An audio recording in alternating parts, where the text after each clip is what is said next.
Hi, it's me, Karen, again. Today I thought maybe we should talk about the life of a poem.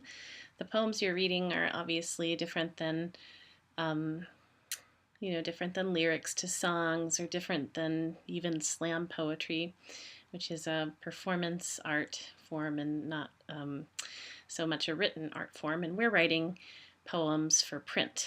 That's the goal for what we do. And where do they get printed? Well, it's probably, oh no, it's not. Um, Here at MSU, Moon City Review is a literary journal that we publish, and it's a national journal. People submit from all over the country and print their poems inside. For a long, long time, I was editor-in-chief of this journal called Mid-American Review, one of the nation's big journals, leading journals. And we've got about 10,000 submissions a year for this journal in all genres, and about 6,000 of those were poetry submissions. And they had about 3 to 6 poems each in them, so that tells you how hard it is to get into a journal. Right down the road at Drury, there's Ginkgo Tree Review. Let me get the hard to see with the glare. Ginkgo Tree Review. And this is something that I serve as editor of the upcoming issue. The people who try to get into these journals are real writers, professional writers, people who've been trying for a long time. You're a student. Maybe your intention is to be a serious writer. Right now you're learning craft. So I don't know if that's going to be you or not. It would be nice. I'd be very proud if I could say I had this student who now has work in magazines like North American Review or Boulevard or Cream City Review. I just grabbed a selection so you could see what those look like. I try to publish all the time. I'm just spent the weekend getting submissions out to about 20 journals, and I always send 3 or 4 poems per journal. And they're not all print. Sometimes they're electronic journals. I kind of prefer those because I can send links to my friends on Facebook, and I think more people see them that way. But it's a big task, keeping track of submissions, sending submissions. Really can be very time consuming. You always have to make time for the writing, but then you have to make time for the publishing aspect of it too, and that's kind of rough. The life of a poem, then, it goes from your notebook, for me, maybe you type right onto the computer, off to journals for them to consider for print. It's very hard to break into print, but when you do, you get to throw yourself a little party, buy yourself a drink, do something to celebrate.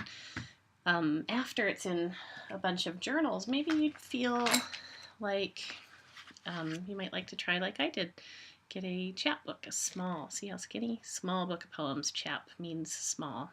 That word chap means small man, I guess, but a chap book is small book of poems. Here's another one, somebody else's book of poems. They're frequently like this, staple bound. Mine was perfect bound, glued, right? That's there, glued with a spine that's square, and this is stapled together. And these are frequently letterpress and works of art. So the books themselves are a work of book art. Another way to get published is a zine. This is a zine. You can see, handmade art. It's hard to see anything on my dumb computer in my workroom. It's my guest room that I use as an office. But it's handmade art, handwritten title, staple bound. It's something, a zine. It's just a throwaway kind of magazine. Very different from this, which we call a magazine, and you think that's a book. Well, it's a magazine, periodical. It comes out regularly. And this is a zine, which is something meant to be simpler. It reflects a philosophy that that just getting your work out to an audience takes primacy over these other considerations, like what a book looks like. And it's a way to have fun and be community-minded, and so a zine's a good way to go. After you've been in a lot of journals, I'm looking around my desk here to see, well, I have one. Watch, it's in a big stack of books here that will probably all fall down.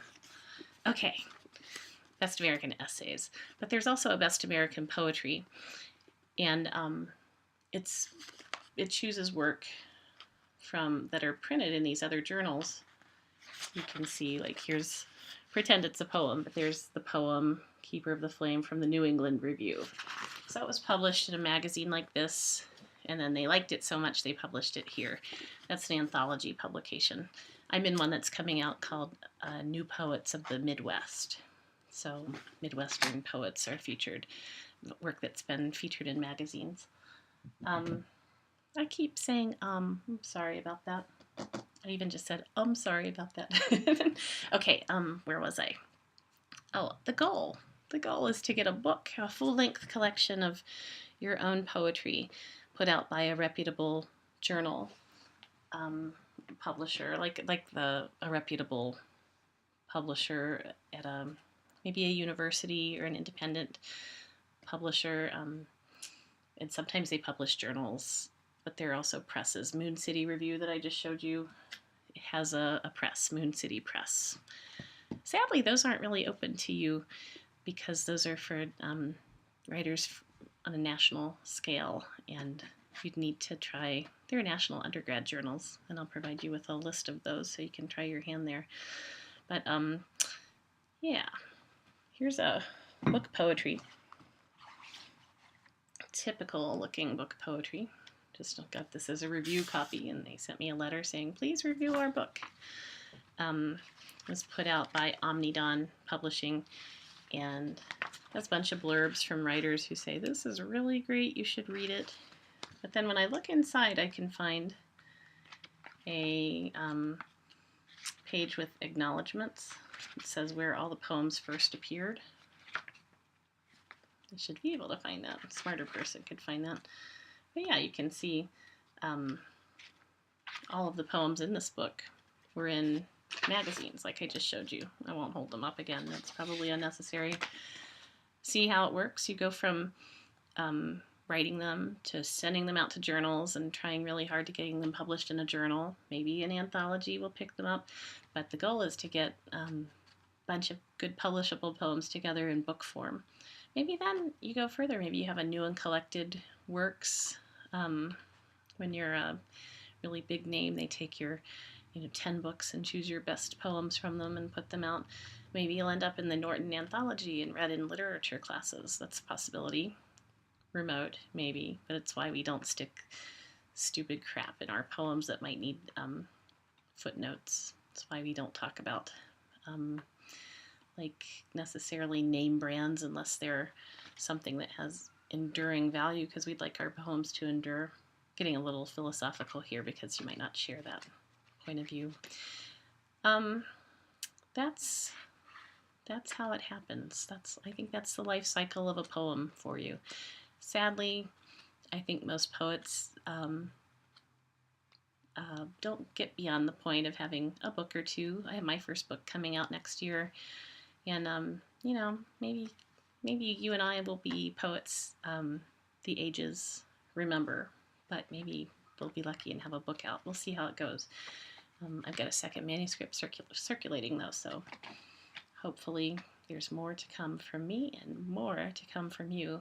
I think from what I see in the work in this class, there's a real potential. So more to come too in a conversation about publishing. So keep an eye out for that.